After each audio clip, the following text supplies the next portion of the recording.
Hi, everybody, and welcome to this week's Under the Hat. We are delighted to be joined today by Marlene Sotelo, the CEO for the Ernie Els for Autism Foundation, and Merrick Egber. Merrick is responsible for a lot of the administration side and the real workings behind the scenes of what goes on with the golf program, but also the blog, and is co-host of the podcast called For Autism, which is released through the foundation. So, guys, we're delighted to have you, and we're joined, as always, by GAVIN-GRENVILLE WOOD, our head of junior education. And we've had a great relationship with Els for Autism over the past couple of years, and are really proud to host the golf training program called Game On within our new app and platform. But Marlene, it'd be great to hear a little bit more about you and Merrick, and a little bit about what is the Ernie Els Game On Autism Golf Training Program, and how did it all begin?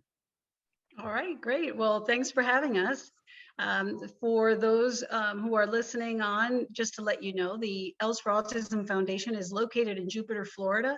We have a 26-acre campus that serves over 300 people with autism every day on the campus. And we actually have a 2.5-acre golf practice area. Of course, Ernie being the golfer that he is, we had to include that on our campus. And so golf, we've always seen, is a sport that can really lend itself to individuals with autism. You can either play by yourself or you can play with others.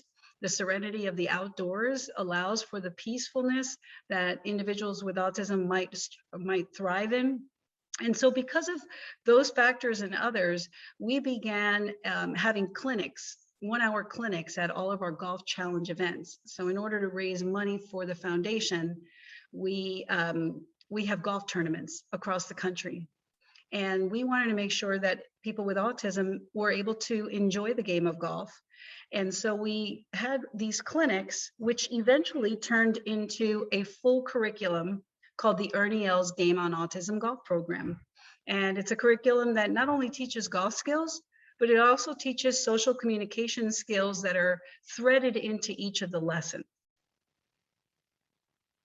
And I can go on and on about it. So you just put the brakes on when you're ready. I think that's a great introduction, Marlene. And obviously, you know, the relationship that Ernie and David Leadbetter himself have had over the years working on their game, I think the relationship that we've helped develop and really, you know, develop together is really close to David's heart, because I know his relationship with Ernie is really strong.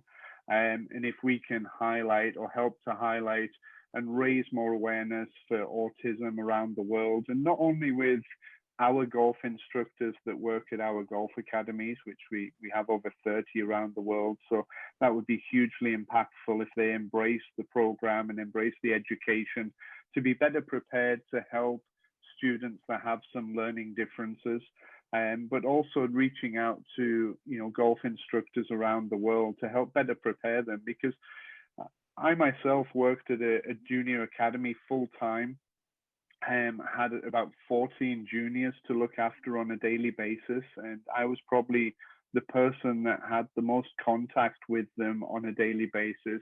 And I would honestly say I was probably ill prepared for anybody that was coming to me with learning differences, whether that was autism, ADHD, dysgraphia, dyslexia, anything like that. And when they're in a group setting, you know, I would always be scratching my head going, why am I challenged with these few individuals? Why am I not connecting with them? Why can I not get them to, you know, unlock their potential or concentrate correctly or do what we need to do? And at times, why did they seem to be a little bit disruptive in the group? And again, I think a lot of that was through my lack of education. And fortunately, you know, like Gavin, I've been an inquisitive type of coach, and I'm always like, I'm missing something here.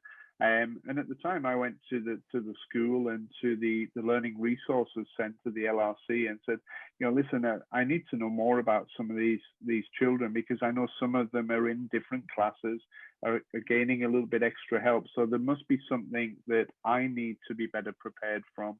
And after that, I kind of got a few tips and tools and tricks that really helped me. And I think that's really what, within the golf training program, there's such a strong structure there that it really, for me, for any coach going through it, it really helps prepare them to, provide the best environment, the best opportunity for any individual that they've got in front of them, whether they have autism or any learning differences, or not. I think it really still helps somebody.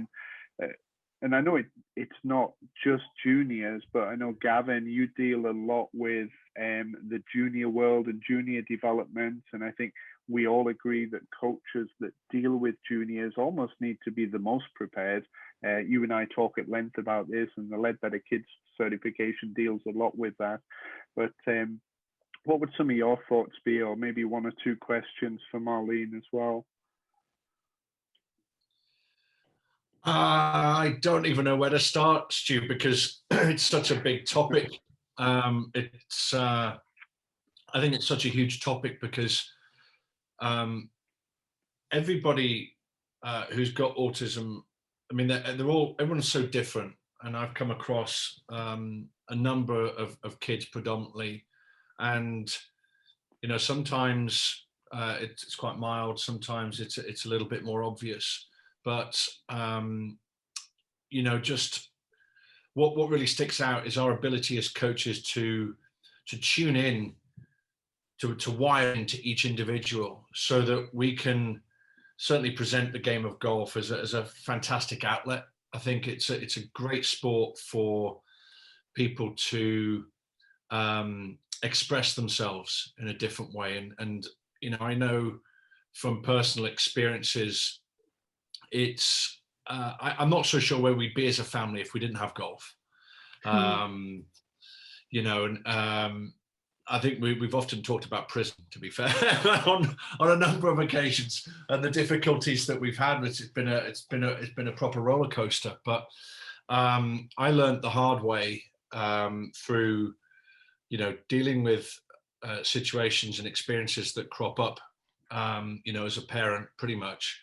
And then researching, applying common sense, trying to tune into the individual. And we, by hook or by crook, we've kind of got there, really. My boys are 23 and 19 now.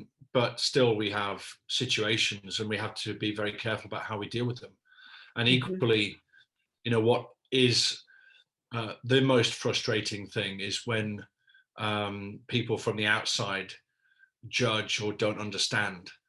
And so from an educational standpoint, I'm hugely passionate about educating and providing resources for people anyway, but I just feel like, this presents itself as a great opportunity for people to learn more about how to deal with kids, adults who are autistic, regardless of the severity of it.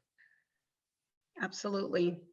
And you made a really good point, Stuart, is that it's not just about people with autism.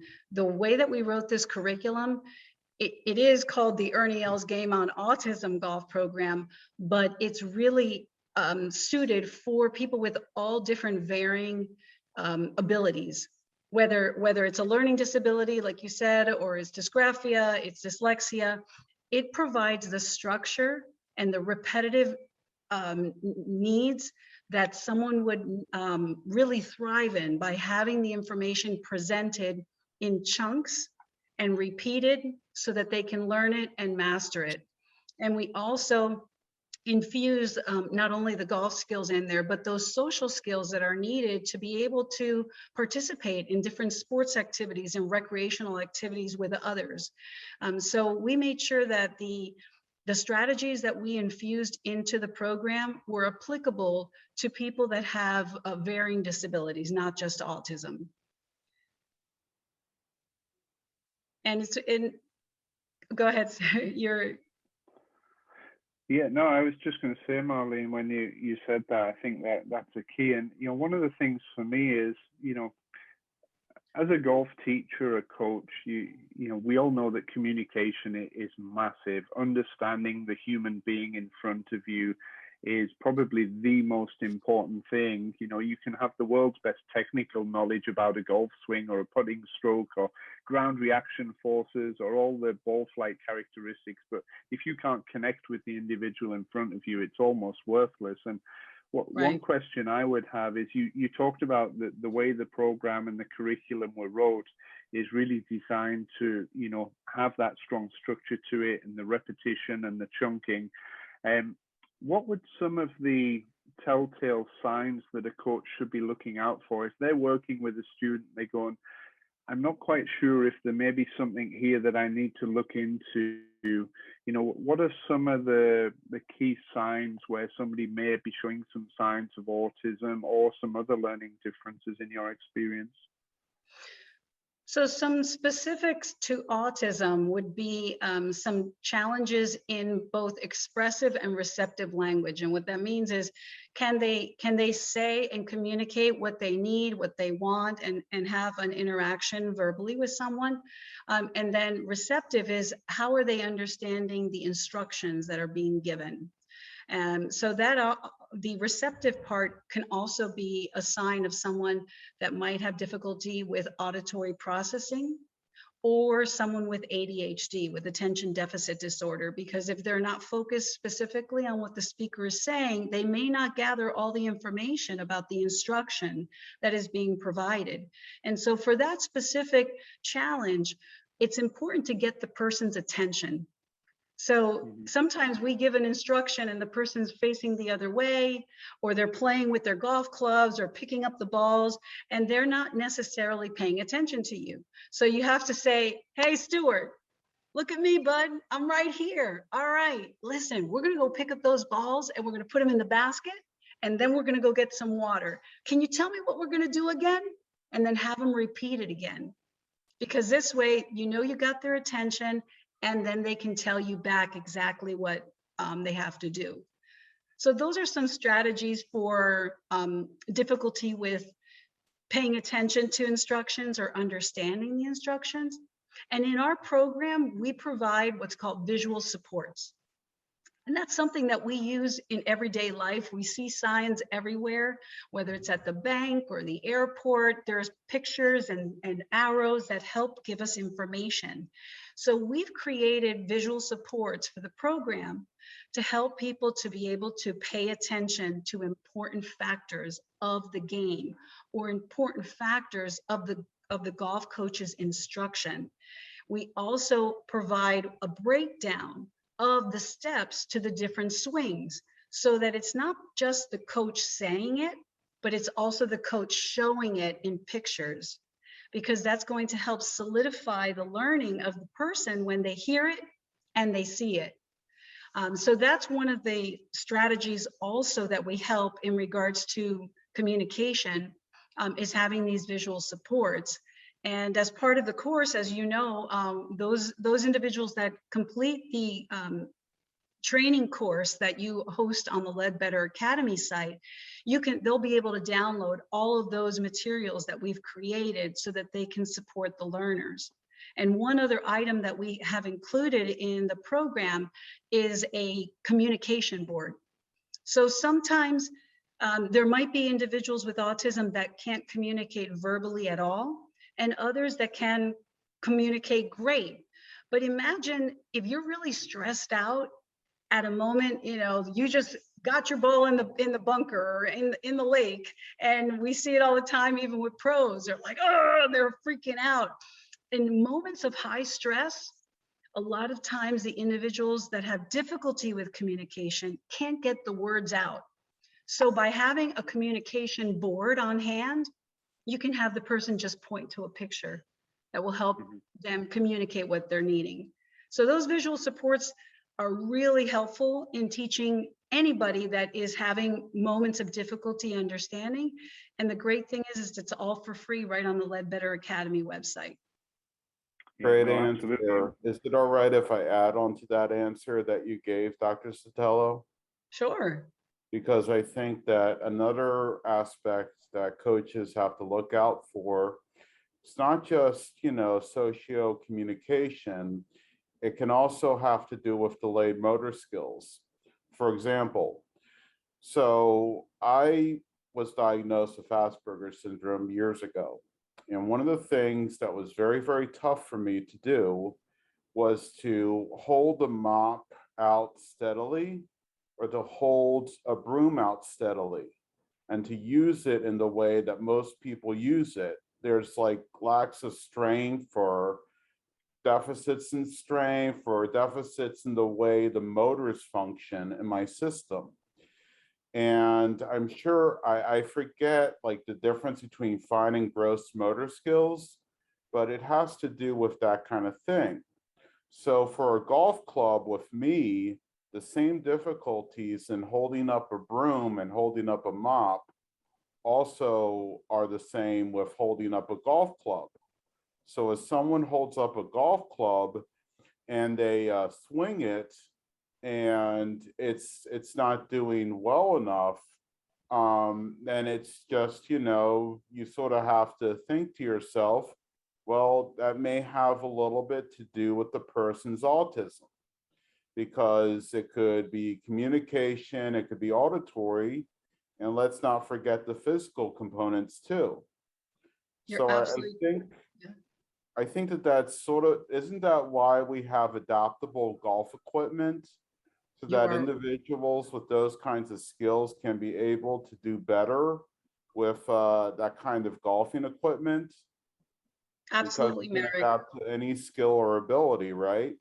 Mm-hmm. You are absolutely correct. And we do give an equipment recommendation list in the program for adapted equipment, whether it's homemade equipment or it's actual adaptable equipment you can purchase. You're absolutely correct. Brilliant. And as Marlene and Merrick were talking about the program, it is available through the Golfzon Leadbetter app or at app.leadbetter.com. It's totally free to sign up, so just head over there, register yourself, and then if you click the courses button on the left-hand side, you will see the course available and you can register for that free of charge. And if you're a coach, you can go through the material and you can become one of the official program providers through that once you've successfully completed it. And you will have to navigate your way through, consume the learning, complete some of the tasks, and then myself and Merrick will be in touch with you when you've successfully completed. But Gavin, there was a few topics there that were really highlighted around the visual learning skills. I know in your world of Leadbetter Kids and the whole junior development, which you're so passionate about, you use a lot of those tools anyway on a daily basis. But how does that resonate with you in terms of what you help our coaches with in terms of developing their communication skills with individuals? And how do you feel that that could be something that we incorporate a little bit more into what we do on a normal basis? Yeah, I think the visual stuff is really important, and trying to, I talked about it a little bit before, just your ability to wire into each individual, because if you're on their wavelength, then your ability to communicate with them is going to stand a greater chance of being successful. But one of the greatest pieces of equipment that we use is the whiteboard, with a marker, and whether you're writing or whether you're drawing pictures or whether the kids are drawing pictures, it's a great way to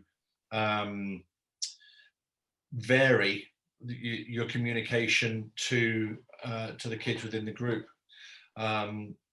But I just wanted to move just sideways slightly, because I think one of the big issues is when we come across children who we feel might be dealing with something that haven't been officially diagnosed, and the parents might not know, but through our own experiences, we know that something's a little bit different. And I wanted to ask you, Marlene, about how you would deal with that situation where, as a coach, you feel like the kid is wired a little bit differently, but there's not been any diagnosis or communication from the parents on that front. How would you deal with that? That's a great question, and even teachers in regular schools, they've asked that same question. And the best thing you can do is provide specific examples of the challenges that you are observing, because it would be probably taken in a wrong way if you were to tell a parent, hey, I think your child has a learning disability, or I think your child has autism, because you're not a diagnostician. But if you were to go to a parent and say, I've been working with your son for the last few weeks, and I've noticed that he has difficulty responding to instructions. He has difficulty with motor skills, like Merrick was saying, and he also doesn't look at me when I call his name, and he has trouble telling me what he needs or what he wants. Then you're giving specific behaviors that you've observed to be able to share with the parent the challenges that their child is experiencing. And then I would ask the parent, have you seen these behaviors in your child, and do you have any tips for me on how I can help him? That's how I would take it. And that might be the door open for the parent to say, wow, this guy really cares about my kid, and he wants to know how he can help him. Let me share what I know about my child with this coach. Yeah, I think that's a really soft way of opening up the conversation. And actually, it's facilitated a little bit easier because of one of our policies, which is to invite parents into our sessions. We actively want to encourage parents to be a part of the child's journey. And when they can see it in a different environment other than their home, because often parents don't go to school, right? So this might be the only teacher student environment that they might get to witness. I think it certainly is an easier conversation to have. Yes. Yeah, it is a tough one. I get that question all the time, and it is a challenging conversation. And you don't start it off with the parents by saying, "Oh, I think your child's got a problem." It's right, just yeah. it's not going to end well, that conversation. So you have to be very strategic about it. Absolutely. And the other thing is that, a lot of the parents, they've had doors closed on them. I've been working in this field for 30 years, and I've met so many families that they don't want to tell the golf instructor or the gymnastics instructor. They don't want to tell anybody that their child has autism because they think that they're going to be turned away automatically. And so you always have to empathize with what their experience has been and be prepared to be a partner with them in learning more on how to help that child. Because, I love the way that Stuart talked about it. Stuart, you talked about it in such a perfect way. It wasn't about the student, it was about you. Why can't I, as the coach, connect with this person? Why can't I, as the coach, find a way to teach him how to swing a golf club? Because that's what it is. We are the teachers, and we have the responsibility to find a way in. And the parents should be your partner in finding those strategies that will work with the child. I will also, if it's okay for me to interrupt, because I've actually had experience, and I'm sorry if I never told you about this, Dr. Sotelo, before. I only found about it 2 years ago, but I have a lot of experience going through these adaptive programs for skiing. And the first few times I went through the adaptive programs for skiing, it became my new obsession. I absolutely love skiing.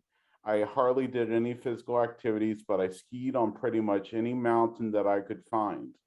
And it was fantastic. And one of the reasons why I really, really liked doing it was because of these programs where I was with an instructor or two or whatever.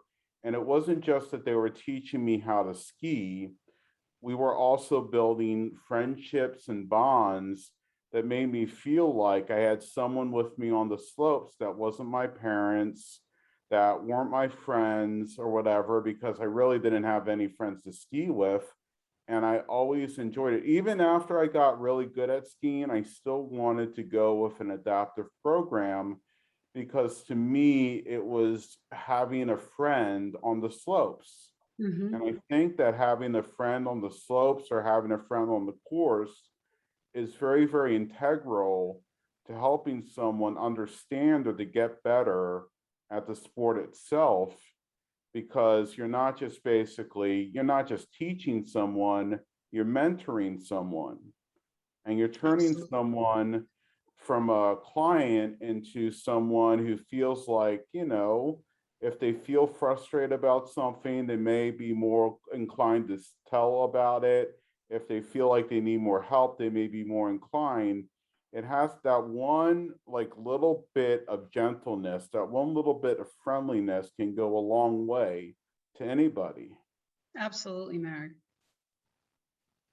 Yeah, I would touch upon that as well, Mike. I mean, Gavin and I work with all of our instructors through our own Leadbetter certification program. And, we talk a lot about, our interactions with the players. And the only way that a player generally will open up to you and talk and become a little bit more vulnerable, which they probably need to improve, is when you've built that trust and relationship with them. And to get to that point, who knows how long it will take, but you've got to be a certain type of individual. And like you talk about, is having the player at the center of everything, but asking yourself questions about, am I doing the right thing for this player? Does it suit their learning style, their kind of personality?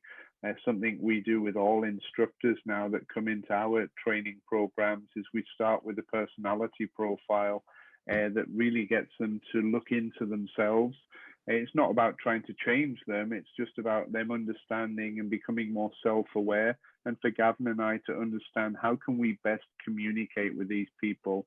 And I think, that type of thing has really helped the way Gavin and I work together. We've both done it and chatted about hours together and been very open and honest. And there's certain things that I do frustrate Gavin, and certain things that Gavin does frustrate me. But we know that that's our natural personality. And we, in the past, I would have probably got really frustrated with that, where I'm like, no, that's how Gavin ticks. I just need to let him know that, hey, I can't make a decision that quick, but I'll come back to you tomorrow by the end of the day. And then he's okay with it because he's got a definitive answer. And I think it is, like you say, it's really about showing you've got real empathy for the player in front of you, the person in front of you. And Marlene, I couldn't agree with you more. I've seen so many players in my time coaching, which is 25 years now, that have maybe something there where it's a dyslexia, dysgraphia, autism or something. I've got a young guy that I teach. I say young, he's kind of mid-30s now, but he, a few years ago, had a stroke. And now he's lost use of kind of the right side of his body. So now he's learning to play golf left arm only, where he played two hands before. And that for me is inspirational, because if I can just be part of his journey and him adapting to what's happened in his life, and just to see the smile on his face when he hits a shot and he grasps something, that means the world to me. And you see, it means the world to him as well, that he's got somebody by his side that he can trust, and that is not going to close the door, that is going to keep things firmly open and try and get the best out of him. So, and Gavin, I know you foster that with all of our Leadbetter Kids instructors, because they work with really impressionable people. And I think the world of junior education is something where we as coaches can't ever forget how influential we are. And how much of a role model we are and a leader, just by the way we look, the way we act, the words we use, our body language. They pick up on that, and the more time they spend with you, the more they do mimic as well, and we see that. And so, Gav, you talk a lot about to the coaches about those kind of areas, but it'd be interesting to kind of see. You've talked a little bit about your experience with your boys, but kind of you've spent a lot of years in the world of junior development, junior coaching. It'd be great to hear some of your experiences, I guess. Yeah, it's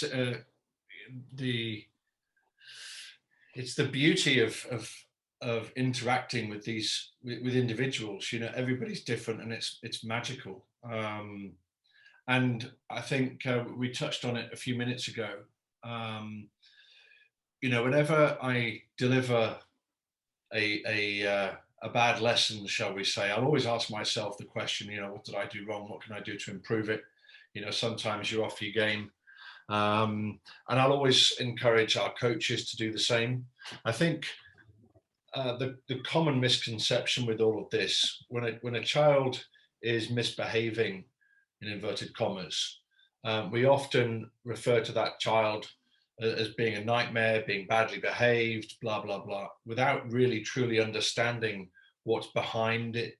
You know, we haven't obviously tuned in to what makes that child tick, and we haven't found a way to engage them. And what we think is an engaging activity might not be engaging to that particular child, and we've got to find ways to understand every single human being that we interact with when we're coaching. It's absolutely vital. And obviously, you know, in our certification, we spend a lot of time talking about how to communicate and the different strategies, and it's not just down to one method of communication. You know, it often depends on what you're trying to communicate and the topic as well, in regards to how you communicate. But generally, you've got to hit all the bases in terms of the different methods of communicating. You know, body language is vastly underused, I think, as a way to enhance what you're trying to say or enhance the points that you're trying to get across. But I look back over the years of the kids that we've taught, and I think that as coaches, we don't understand or give credit for the position that we're in. And I think we genuinely do have the opportunity to change lives if we do it properly. And it's not like, you know, it's going to be, you know, dozens of children. It's one or two or three perhaps, but that's hugely impactful. I've got probably 4 kids who I know I've had an impact on, just from making them feel like they belonged to something. It wasn't about playing golf. It was just simpler than that. You know, golf was a facilitator, and I will forever be grateful to the game for what it's done for our family, because without it, we wouldn't be where we are today, for sure. But it's very powerful. And again, I'll just go back to it. Just understanding each individual is so vital to the health and well-being of that individual. I mean, I'm about to embark on a slightly new coaching opportunity in the next month or so. As you know, Stu, I can't divulge any information just yet, but you know, I'm really looking forward to getting in front of dozens and dozens, hundreds of children in the vicinity of this new location. And it's going to be fascinating, because I feel like I've acquired even more knowledge over the last couple of years, lockdown especially. And you know, when you're empowered as a coach with the tools to go out and deliver, then you can make a bigger impact. And I think I've been through the content of the course that we've got online, and it's absolutely fascinating. And everybody that's been through the kids certification, or indeed the full certification, should go and visit the course that we've got here, because it's fascinating, and it gives you tools, it gives you solutions and strategies and resources to be able to deal with whatever's thrown at you. So it's very empowering, and I'd encourage every coach to go and do it, of course. Yeah, I would Gavin, wholeheartedly agree. Sorry, Marlene, Stu, I was just going to say, I'd love to take Gavin and bring him over to the center, because you just hit so many amazing points. And I can only imagine how effective you are as a golf coach for people with autism and other learning differences. There's a couple things that you said that I just want to highlight. You talked about misbehaving, and in our world, you really struck a chord here by saying what's behind it. What is that behavior trying to communicate? Because so oftentimes these parents, what happened is that their child is misbehaving and they tell them, you can't come to the golf course, you can't come to golf lessons anymore, you're disrupting the rest of the group. But as a coach, I challenge everyone to think to yourself, how can I get this kid to participate? What is he trying to tell me when he is laying on the green and covering the hole so that none of the other players can actually putt? What is he trying to say? Well, he could be trying to get attention. He could be frustrated because he can't get the ball in the hole. What can I do to get him inspired to actually participate in the right way? And so I loved how you said that. And the other point that you said is what might be engaging to you or what you think is engaging to that kid may not be what is. And so you're pushing it, and then the kid gets frustrated. So that was really two great points. And with that in mind, one of the aspects of people with autism is what's called repetitive behaviors and restricted interests. And with restricted interests, there are many individuals with autism that have a special interest in a particular topic. So, for example, they might really love dinosaurs, or they might love old rock bands. Like Merrick really loves music, and he could tell you so much about movies and music. And so if you can find out what it is that person is really into and what makes them tick, like you said, Gavin, that's your in. And then you use that as part of your lessons, and you use that to motivate them. Like if they love old rock music, after they, try a putt, even if they don't make it, you're like, come on, let's sing old time rock and roll. So It's fascinating you say that. Absolutely fascinating, because we absolutely have that with Josh. And when things aren't going so well, even at his ripe old age of 23, all we need to talk about is aeroplanes. And it just, it changes the mood. And it sounds so simple and so trivial. And, obviously, I'm talking about a human being that I've, interacted with a lot for 23 years, right? And we might not have that luxury as a coach to really understand that. But just through open dialogue and conversation, you can find out so much about a child. And if you do show empathy and you show that you care and you get down to their level and you show them your ear, and they start to feel safe in your company, they'll start to open up a little bit. And I also think that the other strategy that works really well in golf, two things. Firstly, I love empowering different kids with becoming leaders. Let them feel like they have control over the situation.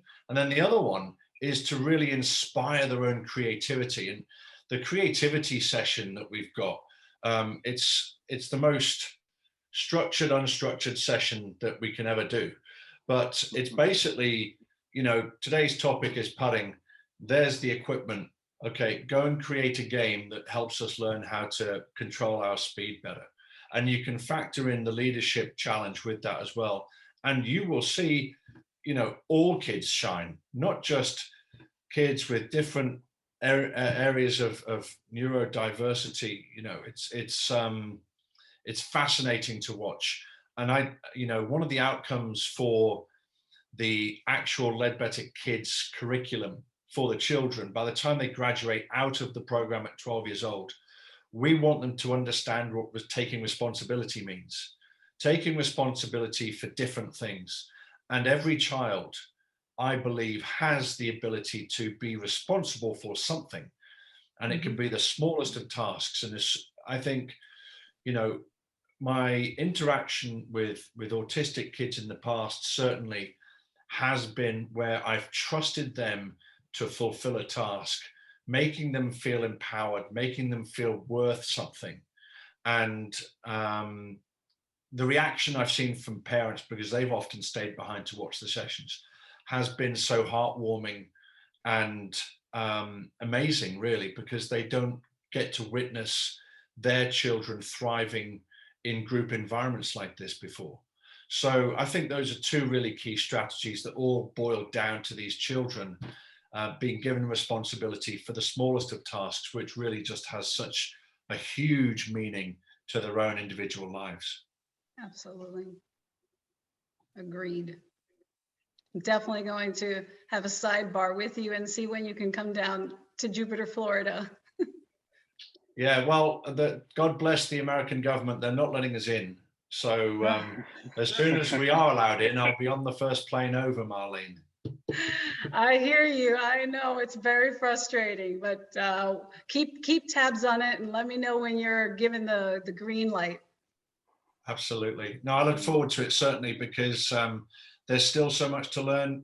You guys are the experts in this field, and you know, I want to be able to help every possible situation that I know I'll find myself in, you know, in the future. So I'm really looking forward to it. I'm Excellent. also great. I'm also a big advocate of what you, Dr. Sotelo, and you, Gavin, were talking about related to, I guess that a better way to call it is mental sanctuaries or mental refuges, where someone can go to when they feel down or they feel alone or they feel depressed. And it's like this little sanctuary in the mind, and it's about whatever topic it is. And it automatically makes that person feel better or makes them concentrate more on the subject, or may even help them in the learning process. And I think that that's extremely important, because of the restricted interests, and because that these restricted interests are so powerful. It's like, okay, you want to make me feel better about this? Let's have a long conversation about the Beatles. And all of a sudden, I'm golfing, I'm putting in hole-in-ones and everything, and you're telling me how John Lennon would do it, and you're making some song references, like, I want to hold your club, I want to hold your club, and you do that, and all of a sudden, it becomes from something that may seem a little bit stilted and the like to, I'm actually engaging in someone. I can't tell you how many times during these adaptive skiing sessions I had, when I would talk about music, or I would talk about different bands and artists and the like, or maybe movies, and it would just be like, hey, we're having a good time on the town, and I'm doing wedges and I'm skiing and I'm doing all these difficult maneuvers and everything like that. And it's like, okay, yeah, but tell me more about how you knew the guy from Fish. You know, that's the kind of thing that I'm into. And that's what sort of helped me through some of the difficult times, is to find that mental sanctuary, that part where I can connect with someone else, and it can make me feel like, you know what, that there's something greater and something bigger than just basically, you know, the small picture of, oh, this is a game, or oh, this is this. No, this could have something to do with something else that you like, that you love, that you're, you know, taking refuge in. You know, you want to play golf, okay, well, there may be a golf course near an airport, Josh. So let's go over to an airport. Let's go over to a golf course near an airport, and you can watch the planes while you golf. And imagine, you know, that could be your life. You could be like going flying in planes and playing golf on the side and having a good life. So yeah, and you know what? It's really cool, because the conversation can be so off topic.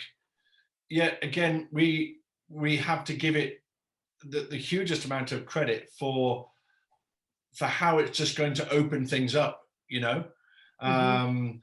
And golf is a facilitator. It's not the end product, is it? It's a facilitator. And that's what I love about the sport. Absolutely. Absolutely. Yeah. Marlene, you touched upon saying at the start that, you know, golf was very therapeutic as an environment for people with autism. And I think what Merrick touched upon there was not just for people with autism, but Merrick, everything you described there, in my head, I'm just going, that's just great coaching. That is just great coaching, whether it's an adult with no learning difference or autism or anything. Generally, they come to see a golf coach most of the time because they're not playing good. They're a bit down about their game. They've got some issues. They're probably not feeling too hot about their game. If you can find the in, like you said, Marlene, and the way to connect with them, the way to unlock them, and you're in, they understand you, they get you, you get a smile out of them, they're laughing, they're not thinking too serious about their golf, but they're now in a real mode where they're accessing new information, they're learning, they're having fun doing it, and they walk away and go, oh, did I actually like do golf today? That was a whole lot of fun. Where traditionally, and I've had hundreds of golf lessons because I need them, and it's one of those things, a lot of them become too serious, you know, and different ages and stages and levels, yes. But at the same time, even when you're a tour pro, you know, you can be grinding away on the range, and, you know, if you lose the fun in it and it loses that connectiveness to you as a person, and you don't enjoy going anymore. And then all of a sudden it's very easy to fall out of love with the game. And Gavin, you and I talk all the time about how do we help people, first of all, learn to like the game. Then how do we create the environment, the opportunities, the experiences, the interactions where they fall in love with the game, where once they've fallen deeply in love with the game, the chances are they'll be like us, that they stay within the game for a lifetime. And we've been fortunate enough to have careers out of this game, which is, we're very privileged to be doing our hobby as a job. But I think, you know, going back to what you said, Marlene, what you've said all along, I couldn't agree more with everything that you have in the program that sits within our platform. All of the material, the resources, the way that it's chunked in terms of the learning, and the way it's explained. You know, one of the first videos is so powerful in the course about the young girl, and go, watch this and see, what is it actually like for somebody to have autism? What do they see? What do they hear? And I sat and watched that for the first time when we were building the material and putting it in our platform. And I was like, wow, that is eye-opening for me. And and if anybody watching this has not gone through the course, as Gavin said, you're missing a trick. And I guess one question from me, Marlene, is what is the likelihood for me as a coach, if I'm coaching, if I see 10 people, how many people likely could have autism? Is there a statistic that you have? Well, the statistic right now from the Center for Disease Control here in the United States is 1 in 54 people. And that they're looking now at new studies at the possibility that it's even more prevalent. But the reality is if you have 10 people, you have 10 students, I guarantee you that one of those individuals has some different way of learning, a different way of communicating.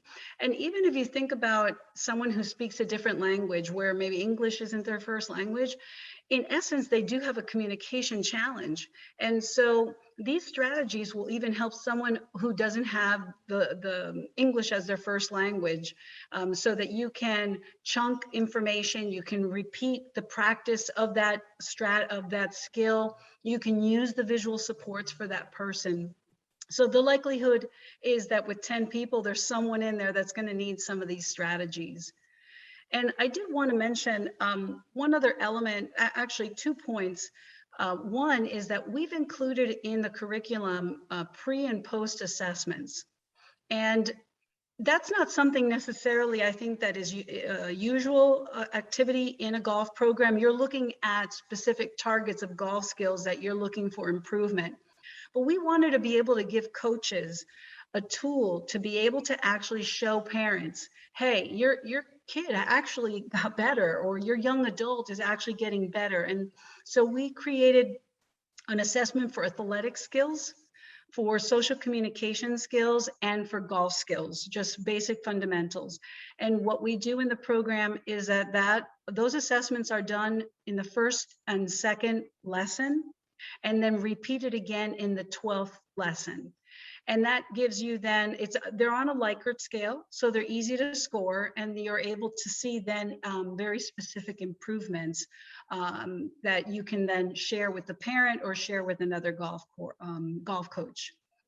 And another element that I wanted to make sure to touch upon is the importance of seeing the opportunity to give these individuals a recreational activity they can do with their family or with friends.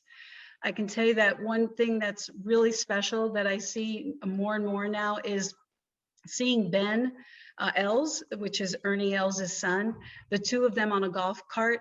They, Ernie has him going out with him on the range, and they have that to be able to share together.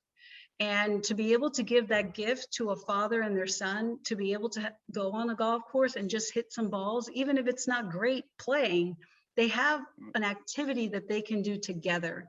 And that's a gift that coaches can give to these individuals.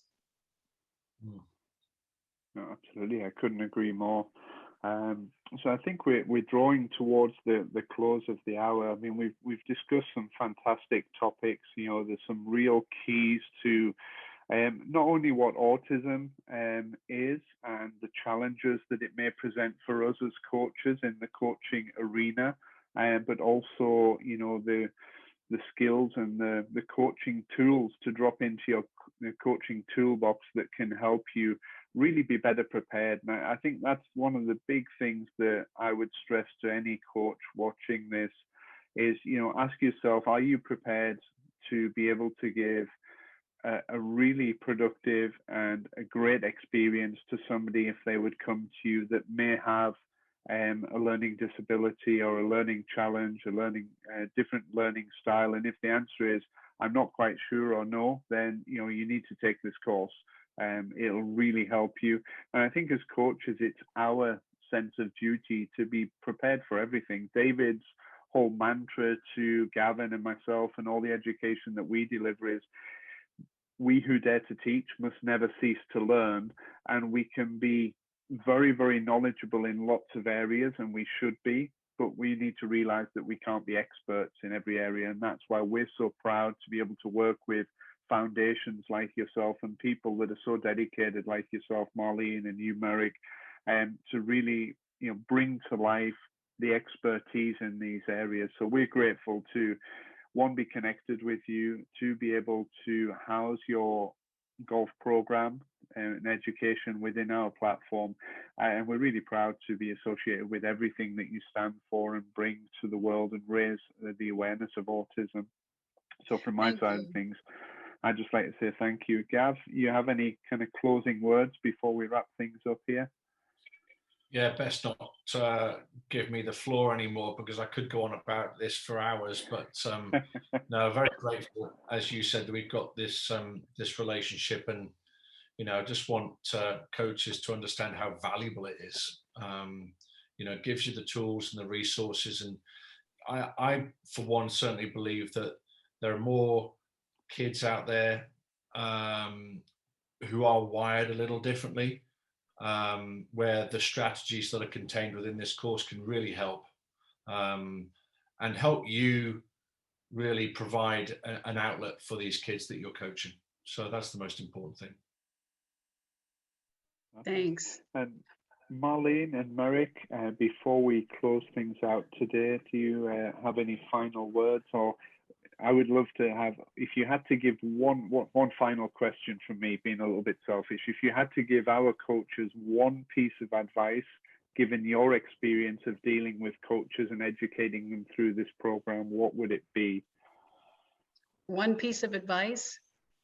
Yeah. Be an active listener, a listener with your eyes, with your ears, and with your heart.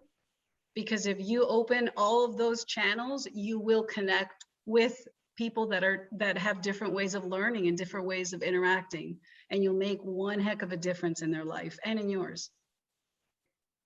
And I will also say that definitely to be patient, to be pretty patient, to be empathetic, and also to realize that you're on the cutting edge of how sports can be used.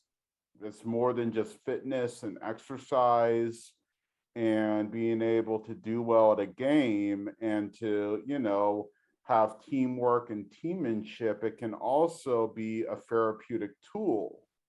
Mhm. You know, when people generally talk about sports therapy, they talk about like medicine and they talk about different things you can do to make the sports you're in better for you, but they never talk about sports therapy in the same way they talk about music therapy or equestrian or equine therapy.